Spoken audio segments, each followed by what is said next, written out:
माता अदिति के आदेश पर देवांतक और नारांतक शीघ्र प्रकट हो। पातालवासी देवांतक और नारांतक प्रकट हो। दैत्य माता अदिति के आदेश पर देवांतक और नारांतक प्रकट हो। देवांतक और नारांतक शीघ्र प्रकट हो।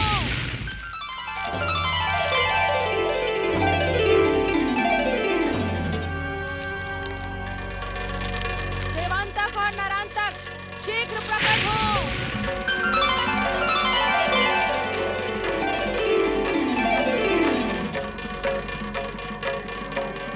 देवांतक और नारांतक शीघ्र प्रकट हो। ओम महागणेशाय नमः स्वाहा। ओम परमदेवाय नमः स्वाहा। ओम ईश्वराय नमः स्वाहा। ओम परमदेवाय नमः स्वाहा। ये तो स्वामी कश्यप ऋषि का स्वर है। उस दुष्टा अदिति के साथ श्री महागणेश को दी गई आहुतियों का स्वर यहाँ कैसे सुनाई पड़ रहा है? स्वामी, क्या आप उस दुष्टा अदिति के साथ पाताल लोक पहुँच गए हैं? श्री महागणेश, प्रकट हो श्री महागणेश। दर्शन दे श्री महागणेश। प्रकट हो परम देव। प्रकट हो परम देव श्री महागणेश। दर्शन दे श्री महागणेश। दर्शन दे श्री महागणेश। प्रकट हो श्री महागणेश। प्रकट हो परम देव। प्रकट हो श्री महागणेश। दर्शन दे श्री बंद महागणेश। करो ये आवाहन। दर्शन दे श्री महागणेश। मेरे आश्रम प्रकट हो में श्री महागणेश। मेरे शत्रु का प्रकट हो, आवाहन प्रकट हो। कदापि नहीं हो सकता। मैं ये नहीं सुन सकती।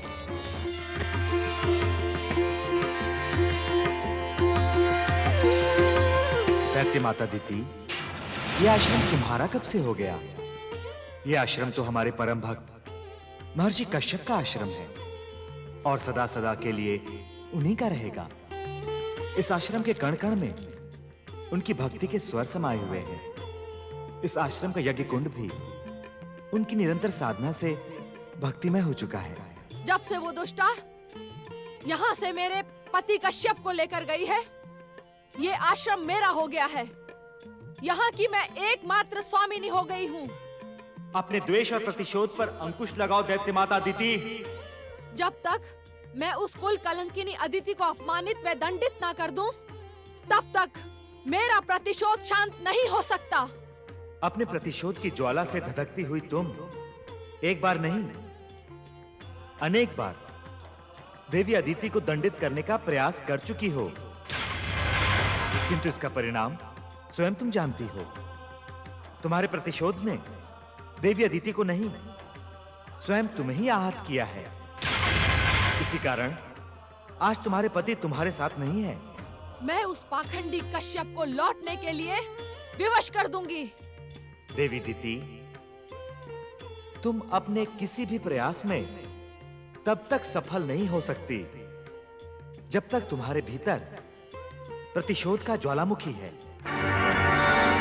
नरांतक और देवांतक का आह्वान तुमने शुक्राचार्य को दिए अपने वचन को भंग करके किया है, किंतु वे यहां कदापि प्रकट नहीं होंगे। देवांतक और नरांतक को दैत्य माता अदिति की आज्ञा का पालन करना ही होगा। दैत्य माता अदिति, विधि के विधान में अकाल मृत्यु का विधान भी है। यदि नारांतक और देवांतक ने पृथ्वीलोक में प्रकट होने का दुस्साहस किया, तो उन्हें अकाल मृत्यु का अधिकारी बनना होगा। आप अपने भीतर दैत्य जाति से इतनी शत्रुता क्यों रखते हैं महागणेश? दैत्य माता अदिति, ये संसार हमारी लीला मात्र है। हमारी इच्छा से प्रकट हुए इस संसार के वासियों से भला हम शत्रुता क्यों करेंगे? किंतु यदि हमारे रचित विधान का अपमान किसी ने किया, तो हम उसे दंडित अवश्य ही करेंगे। देवांतक और नरांतक की आड़ में कहीं आप मुझे चेतावनी तो नहीं दे रहे हैं? संकेतों की भाषा तो तुम समझती नहीं हो दैत्य माता अदिति। इस कारण तुम इसे हमारी चेतावनी ही समझो। किस संकेत की बात कर रहे हैं आप महागणेश? दैत्य माता अदिति की आहुति से हमारी आराधना के स्वर गूंजना तुम्हारे लिए स्पष्ट संकेत है। यदि तुम इसे नहीं समझोगी तो भविष्य में तुम्हें भयानक कठिनाइयों का सामना करना होगा। कठिनाइयों का सामना मुझे करना पड़ेगा अथवा आपकी भक्ति का ढोंग करने वाली अदिति को? इसका उत्तर मैं नहीं, समय देगा। सावधान दैत्य माता अदिति, तुम्हारे भीतर का द्वेष, प्रतिशोध तथा क्रोध का बवंडर कहीं तुम्हारा ही सर्वनाश ना कर दे। यदि तुम अपना हित चाहती हो तो अपनी प्रिय बहन देवी अदिति के पास जाकर उससे क्षमा याचना करो। अपने पति की सेवा करके पुण्य अर्जित करो, तुम्हारा कल्याण होगा।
मोहतकट, हम दोनों एक ही श्री महागणेश की परम ज्योति के अंश हैं और विभिन्न उद्देश्यों के लिए अवतरित हुए हैं।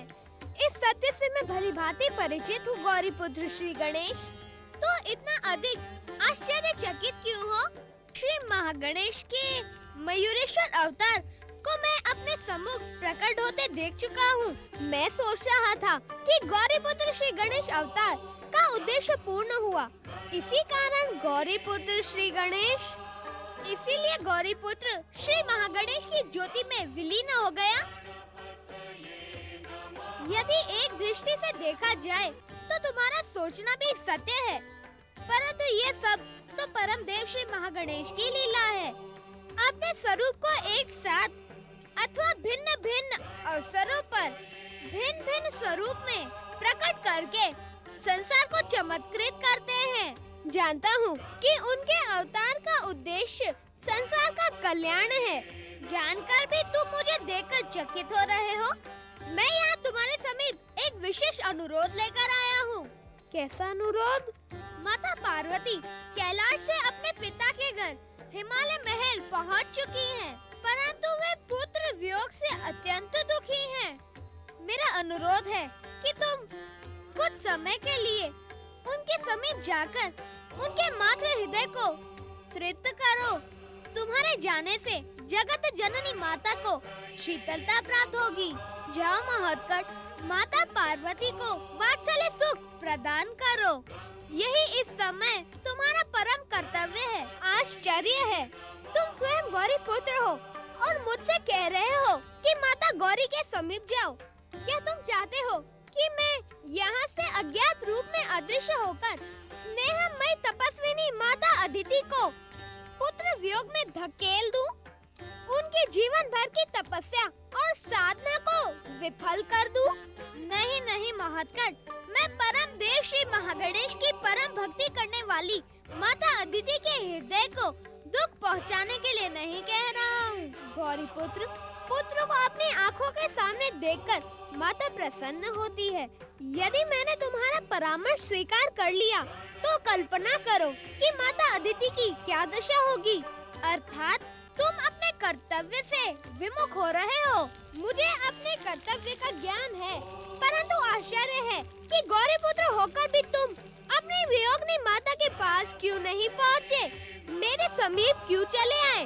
सत्य तो यह है महत्कट कि परम देव श्री महागणेश ज्योति का एक अंश अपने दूसरे अंश की परीक्षा लेने आया था।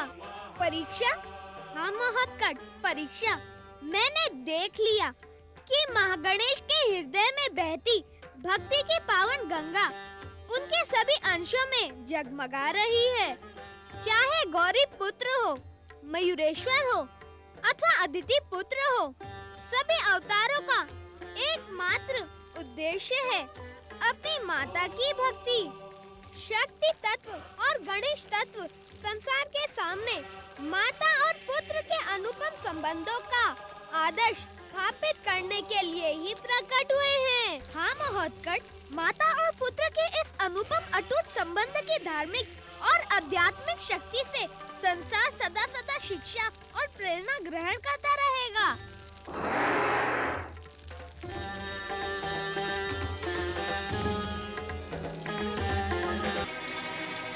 पुत्र महत्कट, कहाँ हो तुम? महत्कट, पुत्र महत्कट। स्वामी, उठे स्वामी, उठे। पुत्र महत्कट न जाने कहाँ चला गया। पुत्र महत्कट, कहाँ है हमारा महत्कट? न जाने कहाँ चला गया। चलिए स्वामी, शीघ्रता से बाहर चलकर महत्कट को ढूंढते हैं। हाँ देवी। पुत्र महत्कट। हे परम देव श्री महागणेश, मैंने जो भी किया वह आपकी इच्छा का सम्मान था। पुत्र महत्कट।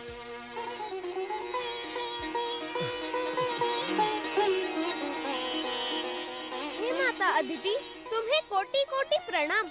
मुझे महत्कट स्वरूप प्रदान करने वाली माता, मैं तुम्हारे चरणों का वंदन करता हूँ।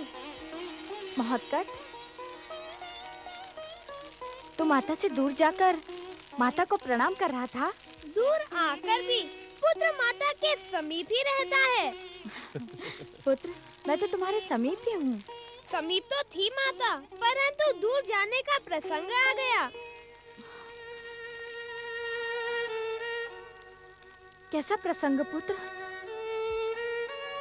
तुम मौन क्यों हो पुत्र? इतनी रात गए, तुम कुटिया के बाहर क्यों आ गए? अपनी मातृ भक्ति की परीक्षा देने आया था पिताश्री। मातृ भक्ति की कैसी परीक्षा पुत्र? परीक्षा का प्रश्न छोड़ो माता, मात्र इतना जान लो कि तुम्हारा पुत्र अपनी परीक्षा में सफल हुआ। उसी सफलता के कारण मेरा हृदय गदगद हो गया। अच्छा, इसी कारण तुम माता को प्रणाम कर रहे थे, हाँ? मेरी समझ में नहीं आ रहा है कि तुम किस परीक्षा की बात कर रहे हो पुत्र। सफलता का प्रमाण तुम्हें किसने दिया? अब समझने को रही क्या गया है देवी अदिति। हमारे पुत्र हमारे आराध्य परम देव श्री महागणेश के अवतार हैं। परम देव के समान ही इनकी लीलाएं भी चमत्कारी और आश्चर्यजनक होती हैं। परंतु स्वामी, महोत्कट की लीलाओं को देखकर चिंतित होने की आवश्यकता नहीं है देवी अदिति। ये जो कुछ भी करेंगे उसी में संसार का और हमारा कल्याण है।